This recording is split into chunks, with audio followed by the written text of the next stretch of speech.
Hey, it's time for Fat Bastard's Hot Rod Garage. We're going to start over, not start over, finish up where we was on these torqueflites, showing you how to lighten them up real cheap here in the garage.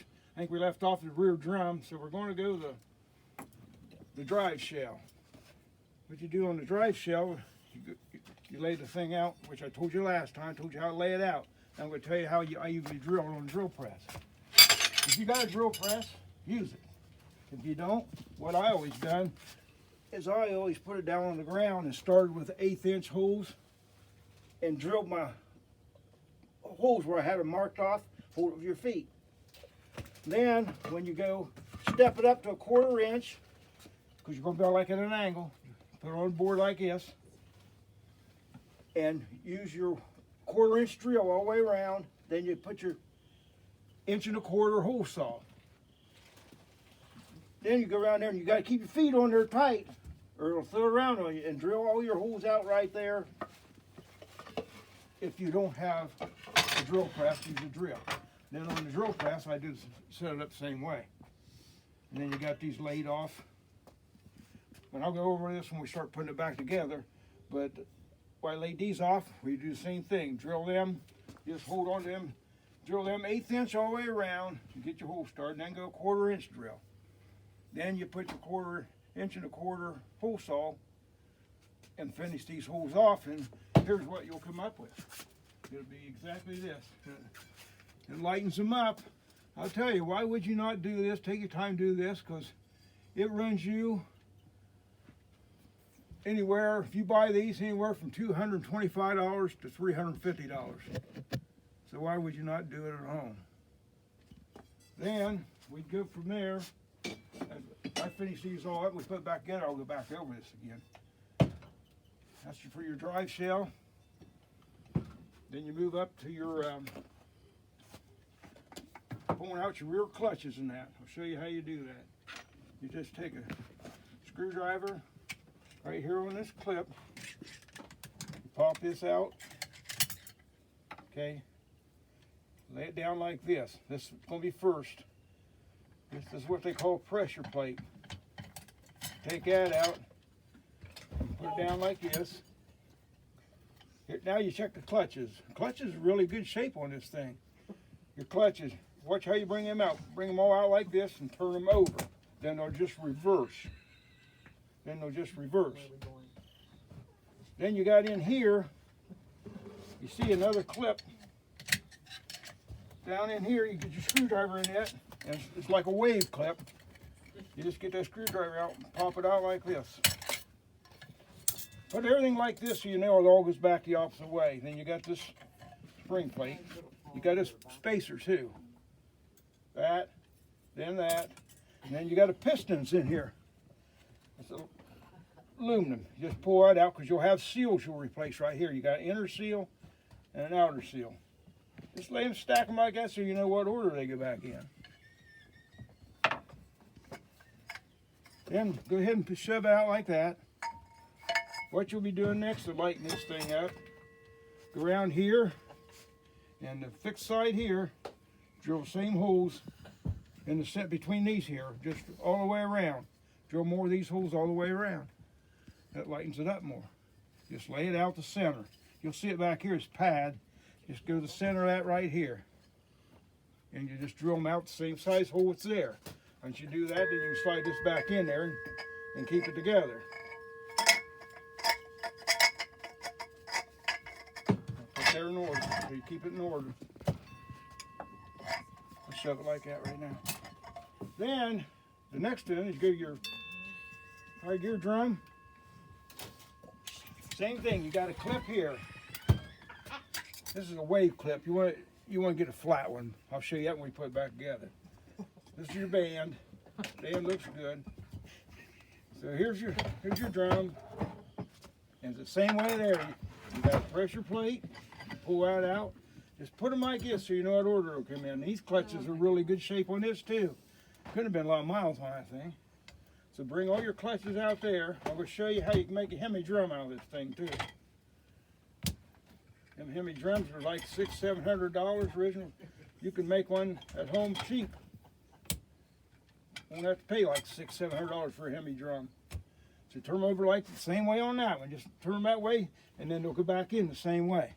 If you put new clutches in, you'll have to soak them, and I'll show you that. Okay, if we took the clutches out and put them over like that, I showed you on the other one. Turn it that way, then you put them back in, you have a steel clutch, steel clutch, steel clutch, and your pressure plate and then clip. Then I'm going to show you the next time we're on, I'm going to show you how you get this piston compressed, and there's springs underneath there. You take them springs out, this piston comes out, it's got seals in it. Once you get them out, I'm going to show you how to lay this drum out and drill holes all the way around here in the center. That's lighten up just a little, and also let the fluid drain out quicker, and it helps cool the band out too. Then we'll be going to this front band. We're going to go to the pump. I'm going to show you. We go in here for the make your flow better, get you better flow and all that.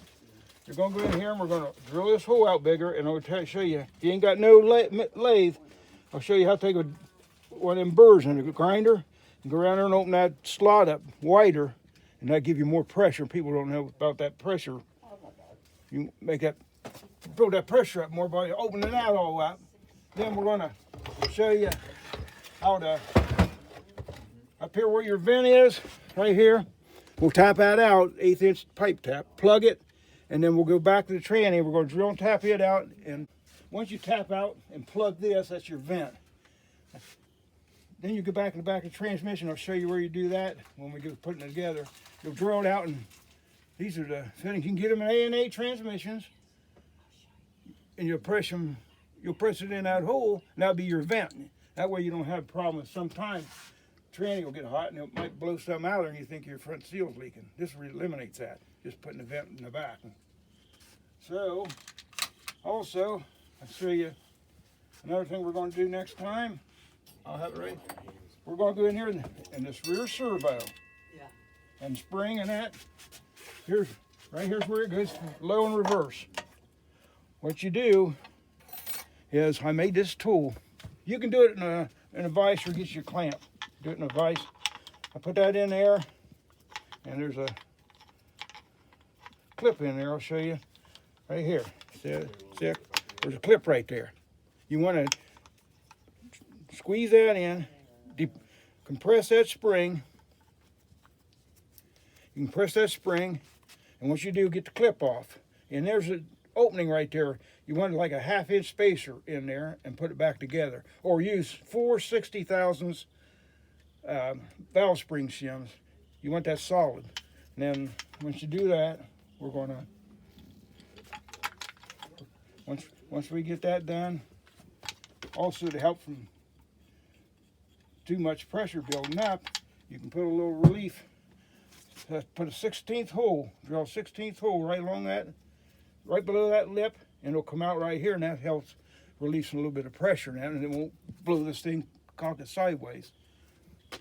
That's what we're doing. And then, let's see, I think what we'll be doing. Then we'll start putting everything back together once we get all this done. Like I say, once we drill these holes, which is what this is going to be looking like right here, we'll put that back together. Now this is if you run a sheet of valve body, you can eliminate some weight by getting your governor assembly clear off. If you're going to run just a manual shifted valve body, just eliminate this. And then also, I always drilled holes and made them lighter. Once you get this off, this old stuff, you can go in here and drill holes and lighten it up. Like, 1/4 inch holes all the way around and put it back on there. That lightens it up. But if you're going to not run a manual shift valve body, you'll have to leave that governor in there. But pretty much once we do that, we'll clean it up and start putting it back together. I'll show you here's the rear sprag. Overrunning clutch, I told you. Shows you how we'll come down through here and lay it out and then drill it out. Here's what they come out like. See, the holes, they'll line up here. I'll show you how to line that up. Okay, well you got this steel piece here. Let me find one that's not been done yet. See, You take this off when you drill this, finish drilling this, because it's spring steel.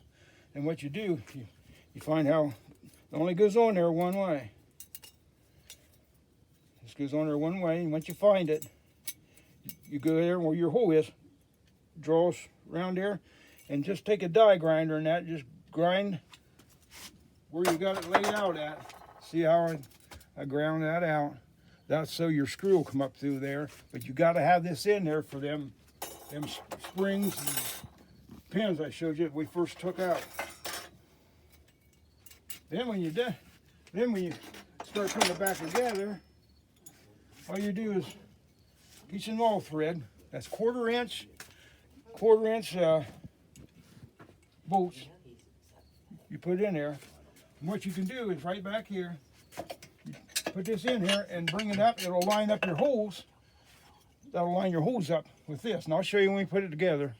I'll go easy and go slow for you to get to how you can pull it up. Press it back up in there and that. And these things will never ever come back out on you. For today, but next time out, before we get started, putting it back together, we're going to give you the total savings you make by doing all this stuff at your own home shop.